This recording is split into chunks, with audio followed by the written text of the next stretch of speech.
Hey, this is David Stone here. Thanks for tuning in for another In the Know podcast. This one's special. It's part of a 3-part series all about AI integration, best practices for financial institutions. We're talking about strategic alignment, governance and risk management, regulatory, ethical considerations, data readiness, technology and implementation, and even workforce and culture. So if you don't hear those topics in this episode, please make sure you check out the other 2. Thank you very much.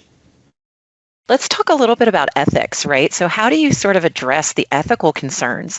Things like bias. I think about credit scoring, right? Or loan approvals, probably my background.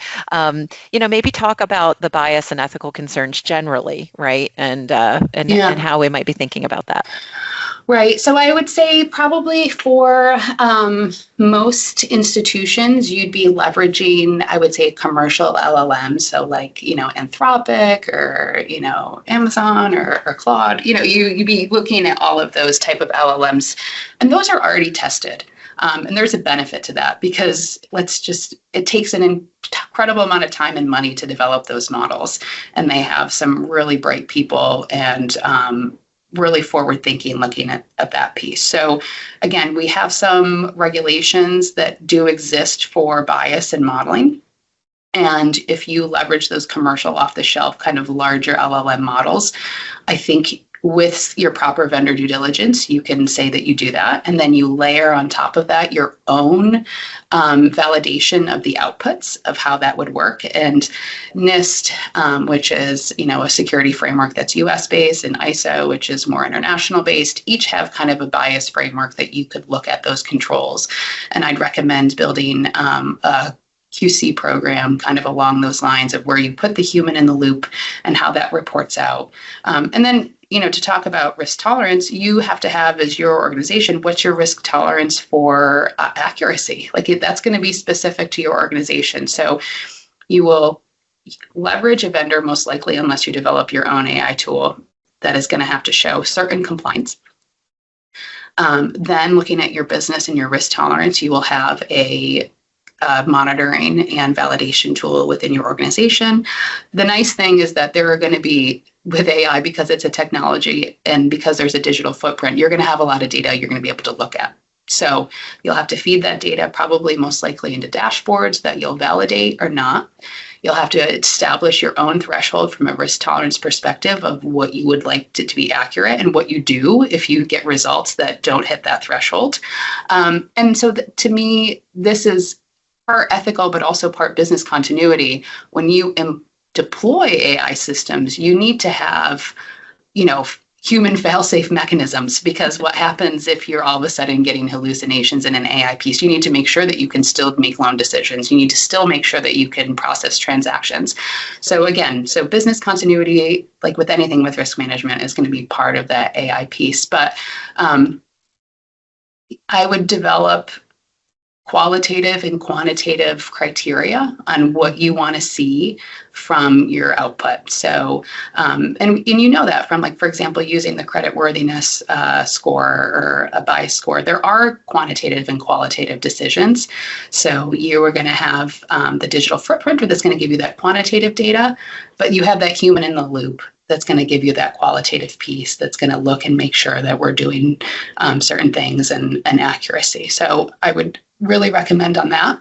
And just generally, this is my philosophy, but, AI isn't, for BerryDunn anyway, isn't intended to make decisions on behalf of a human auditor, right? Like, we're there to augment, we're there to support, we're there to help. And I think that is the best approach, personally, to how we develop it, particularly now that we're all kind of in the same boat together. So from a regulatory and ethical consideration, if you're looking at it as an augmentation, that you're transparent, that aligns with your strategic vision, aligns with your risk management, then I think you have a really great start. Yeah, that's great, Claire. And you mentioned data, and so I want to turn our focus to data. And I think this is, I don't want to say it's often overlooked, but let's be honest, it's probably the least sexy part about AI, right? Like data readiness. but it's super important, right? I mean, you think about really any model, if the data isn't ready, it's not clean, the model kind of crumbles, especially the outputs that you're getting. So, what do you see are the biggest challenges in preparing data for AI integration, especially with financial institutions and just the amount of data that they're ingesting and consuming on a daily basis? I have a couple. Well, I think probably everyone knows, or probably has heard at this point, the acronym GIGO: garbage in, garbage out. So if you have poor data, you're not going to get a good result. So that is important. It's important to make sure that your data is useful and accurate. So that's a piece of data cleanup that you kind of can't get around. So I'd recommend that you do an assessment of your data readiness and the security of your environment before you start deploying any AI tool. And that's because, again, when you look at the risk around it, you want to make sure that any AI tools not only produce results that you want from an accuracy standpoint, but you want to make sure they produce results that adhere to your security environment and your framework. So, for BerryDunn, none of our AI tools should ever compromise our SOC 2 compliant security environment, right? Or other frameworks that we have on that. And we wouldn't let that. We would make sure that we have that, framework there. I would say another piece of data readiness that is important work to do on the front end is really develop an architecture around your IT environment. So for many institutions, I guess I have a less, Susan and David tell me a little bit more about this, but you may have software systems that are disparate, right? So, but you want the data to flow between the systems or between the tools, because it's with that alchemy of the data put into the AI that will get you the best result. So it's important from an architectural standpoint, from an IT side, to make sure you have a plan in place on how you're going to integrate. That also means that if you might want to retire some legacy systems that no longer integrate with the AI tools you want to use. So that can be a roadmap. But I think if you're thinking about going with a different billing system, a different time entry system anyway, keep an eye open of what is your AI strategy? What kind of agents do you want to build eventually going forward? And find a tool or find a system that can have an API, which is a connection between systems that can really, leverage your AI. What you don't want to do is buy an expensive AI tool and find out it's incompatible or really expensive and really burdensome to combine with different tools within your organization. So that architecture piece, not fun, super important. And we talk about like the money pits going forward. I would see this as one of the ways you have a money pit, is that you have siloed teams who are choosing a tool based on a use case, not understanding what your current technology architecture and current technology environment is. So that's to me just as important as data readiness. I'd hope with banking, obviously, you're flowing through data. Your data needs to be accurate to make those decisions anyway. But understanding your system architecture is just as important, so you're not wasting time and money. Yeah, thank you, Claire. And you're spot on. I think about, it seems like every software nowadays is coming out with their own AI tool. That's kind of tacked on to their software. And you mentioned silos. I mean, if that AI tool for software A can't talk to the AI tool that software B has implemented, that can really quickly become costly, because you're trying to pull data from one system, maybe put it into another so you can use a different tool. So, I think that's a great segue into, some technology considerations. And Susan, I don't know if you have any questions around that you want to ask Claire.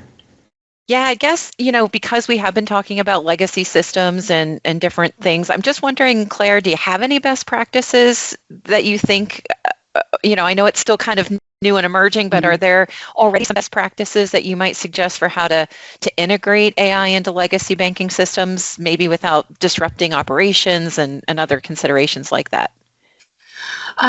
That's a great question. It's certainly a complicated question with banking because I think when you think about the inherent risk of business disruptions in banking, that's going to probably be really high for your clients, right? Like that's just the impact is such a high piece. So if you think of impact times likelihood, that's going to be a really high inherent risk for banking to have a disruption. So I would say probably based on the risk tolerance of a bank, you would have a really conservative rollout of these tools. If I'm not your risk officer, but I would, based on that calculation, I would say, okay, we're going to have a sandbox environment as we develop an AI tool. We'll have some redundancy for a period of time to make sure that there is no disruption. We're going to have, thinking through those pieces. I think engaging the right technological partners who can help you think through these questions on how you integrate is also just an important piece, which again might be expensive, but I think from a control perspective, because that impact would be really high, probably money well spent if this is what you're going to do. And that also again goes to that first piece of how you look at strategic goals. Be realistic on how much things are going to cost, which is why I kind of in the beginning, when people are dipping their toes in the water a little bit, do those quick wins, because it's these legacy system pieces that kind of have these big impacts that I would say, build some confidence before you start doing those first. Particularly if you're going to be leaning on your employees and your organization to understand the goal behind it. So, but I would say specific to legacy systems, new software tools that you have that offer an AI add-on, which is probably, I would say, likely is going to happen. We're seeing that constantly. Have an open eye. I mean, I have a trust but verify mentality. I would say that it's worth the effort on it, right? But that said, I think you should also look at innovation with any organization of what your goals are, because the tool that your software might be selling you may not be something you want. And it might be something you can build on your own that's cheaper, that you feel more comfortable with. So again, you have to make sure you have the right people kind of looking at that piece, and how do you triage the ideas. I feel comfortable sharing this, but I get pitched a lot of ideas internally from very smart people at BerryDunn who come to me and say, Claire, I want to do this. Can I have permission? Can I have this? I want to buy this. I want to do this. So I get pitched a lot of ideas on why this should be the priority, which I don't get to make a decision, but, I'll go up to the C-suite and the board to, go behind. So I would just say, make sure that you are defining criteria of what is important. So for this, for a legacy system, for example, you might have people who say, well, we need this legacy system because it's in the backbone of our operations. Then I think you have to be realistic. Or you could have a piece of, okay, but on our 5-year strategic plan, we're going to be moving to a new system anyway. So then I would say do that longer term rollout of how AI would work into that. But certainly, I would recommend you would never deploy an AI tool without really robust quality control, quality assurance. So it would be in what we call a sandbox environment where you'd be testing anyway, which would help with those kind of business continuity questions. And this kind of goes into, I think, a little bit more is what is your return on investment? Right? That's a big piece, because these things are expensive, not just in terms of cost for the tool itself, but it's really a huge investment of time. As anyone who's been through, a systems integration or a change, it's painful.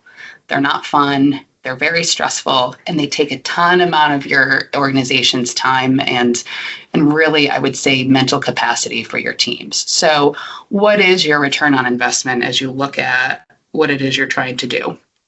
And that's going to be measured in a couple different ways. I think I spoke on this earlier, but really, I would say your qualitative and quantitative analysis. This, to me, I think is super fascinating.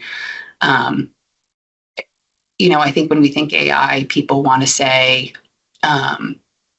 the most efficient thing or the most exciting thing the industry is doing. But sometimes AI, the best fit for an organization might be the most annoying tasks that your employees do that drain their mental capacity, that make it so they're more engaged and excited to do that critical, deeper thinking. So from a qualitative perspective, what we've seen a big return on investment is if we're able to take away certain mundane tasks from people, and then we free up the time in their schedule to do that deep dive, critical thinking work, that's a huge return on investment. And not just from an hourly rate, but just from an engagement standpoint, right? An employee satisfaction standpoint. BerryDunn is a professional services firm. We have deep thinkers. We want them to have the time and the capacity to be deep thinkers. We're also a really regulated industry, so we have a unavoidable amount of red tape that we have to go to. Banking, you guys speak our own language. So when you think about what it is you're trying to solve with AI, what tools you'd be using, I would encourage you to fill around with, ask your employees, what are some of the most annoying tasks you do on your day-to-day that you'd love to get rid of? And if you look at that ROI, not just on the time saved, and you'll have that digital footprint to do the time saved, but ask them afterwards, survey, what's the best part about it? They might just say, this 20-minute task I do always interrupted me in the piece of a workflow, and now I really love that I have this bigger block of time that I'm just more engaged and I'm not annoyed. So I would say that's kind of an interesting, fun thing with looking at ROI as well. Thanks again for tuning in to this special In the Know podcast, part of our 3-part series on AI integration best practices for financial institutions. I hope we'll catch you on the other 2. Thank you.